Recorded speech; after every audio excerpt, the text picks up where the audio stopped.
सदर थाना क्षेत्र रामबाग स्थित पूर्व सांसद संतोष कुशवाहा के आवास के सामने से दिन दहाड़े बदमाशों ने शिक्षक से 2 लाख रुपए की छिनतई कर ली। पीड़ित दिगेंद्र नाथ चौधरी विद्या विहार स्कूल में ज्वाइंट डायरेक्टर के पद पर हैं। उन्होंने कहा कि वीवीआईटी के चेयरमैन रमेश चंद्र मिश्रा के देहांत के उपरांत वे स्कूल से देर शाम घर आ रहे थे। रास्ते में राजेंद्र बाल उद्यान स्थित एचडीएफसी बैंक से नगद 2 लाख रुपये निकालकर अपनी कार से घर के लिए निकले। दिगेंद्र नाथ चौधरी ने कहा कि जब वे अपने घर के नज़दीक पहुंचे और अपनी कार को साइड कर अपनी कार से पैसे की थैली निकालकर घर में प्रवेश कर रहे थे, तभी पल्सर बाइक पर सवार 2 युवक अचानक आ धमका और हाथ से पैसे से भरा बैग छीनकर फरार हो गया। काफ़ी शोरगुल हुआ, तब तक अपराधी रुपया लेकर फरार हो चुका था। पीड़ित दिगेंद्र नाथ चौधरी ने बताया कि इस तरह दिन दहाड़े लूट हो जाना प्रशासन पर सवाल खड़ा करता है और वह भी पूर्व सांसद के गेट के सामने से। इस तरह की घटना काफ़ी निंदनीय है। घटना की जानकारी मिलते ही सदर थाना अध्यक्ष घटनास्थल पर पहुंचकर मामले की जांच पड़ताल शुरू कर दी। सीसीटीवी फुटेज खंगाला जा रहा है। अपराधियों की गिरफ्तारी के लिए छापेमारी की जा रही है। एक्चुअली आज जो हमारे सेक्रेटरी सर का निधन हुआ और उसी शोक सभा को करते हुए मैं विद्या विहार रेसिडेंशियल स्कूल से वापस अपने घर आ रहा था। घर आने के बाद मैं घर में अपने सामान को रखने के बाद मुझे कुछ आवश्यक कार्य हेतु पैसे की ज़रूरत थी। मैं पैसा निकालने के लिए कार के द्वारा एचडीएफसी बैंक गया, जो कि एचडीएफसी बैंक जो राजेंद्र बाल उद्यान के पास जो शाखा है उसमें गया।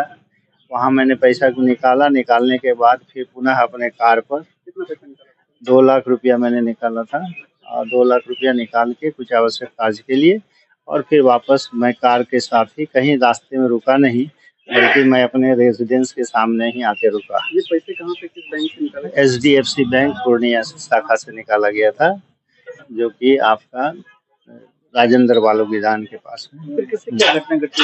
तो जैसे ही मैं आया तो मुझे लगता है कि मैंने तो ये नहीं देखा, लेकिन लगता है कि वो बैंक के साथ से रैकी करते हुए आ रहा होगा मेरे पीछे पीछे। और जब मैं गाड़ी अपने दरवाजे पर लगाया तो ठीक सामने वाले छोटे वाले गेट के उस गेट के पास जो है वो गाड़ी लगा के खड़ा था। 2 व्यक्ति, पल्सर गाड़ी था, काले रंग का गाड़ी था। एक लोग हेलमेट पहने हुए थे, दूसरा विदाउट हेलमेट थे।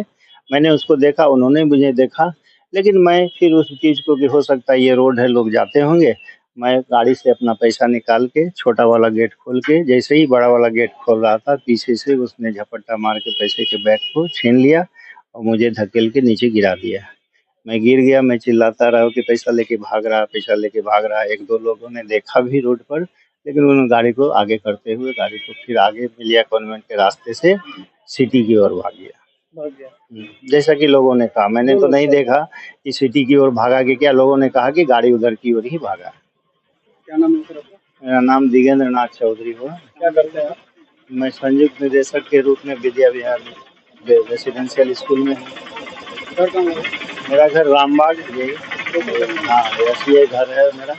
दिन दहाड़े इस तरह की घटना घटी? दिन दहाड़े इस तरह की घटना घटती है कम से कम आवास के बगल में। तो मैं चाहता हूं कि इसको जो है प्रशासन और प्लस पूरी व्यवस्था जो है पुलिस की चुस्त दुरुस्त होनी चाहिए। इस ढंग से खुलेआम जो है छिनतई की घटना होती है। आज मेरे साथ भी कल या परसों 1-2 दिन पहले और एक लोगों के साथ 50,000 रुपये की छिनतई की घटना घटी है। इसलिए इस बात पर ध्यान देने की बात है। ठीक। वो संसद साहब आए थे, उनका नतीजा तो देखने मिल रहा है मुझे।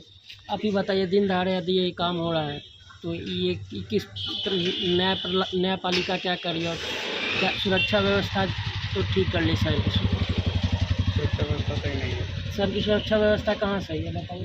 उम्रदराज आदमी को धक्का देके घटना तो नहीं हुई थी, दुर्घटना, लेकिन अभी रूल चेंज हुआ है तो अभी आप देखिए इन केसों में बाल ही आई है। आज तक तो मैं भी इनके आवास पे रहा हूँ, मान के चलिए छुटपुट घटना हो जाती थी, चेन छोड़िए, मान के चलिए वो सब तो अपवाद की श्रेणी में आ जाती है। लेकिन आप दिन दहाड़े पर किसी का पैसा लेके जा रहे हैं तो ये कहाँ का न्याय है? वो भी घर के पास। वो भी घर के पास।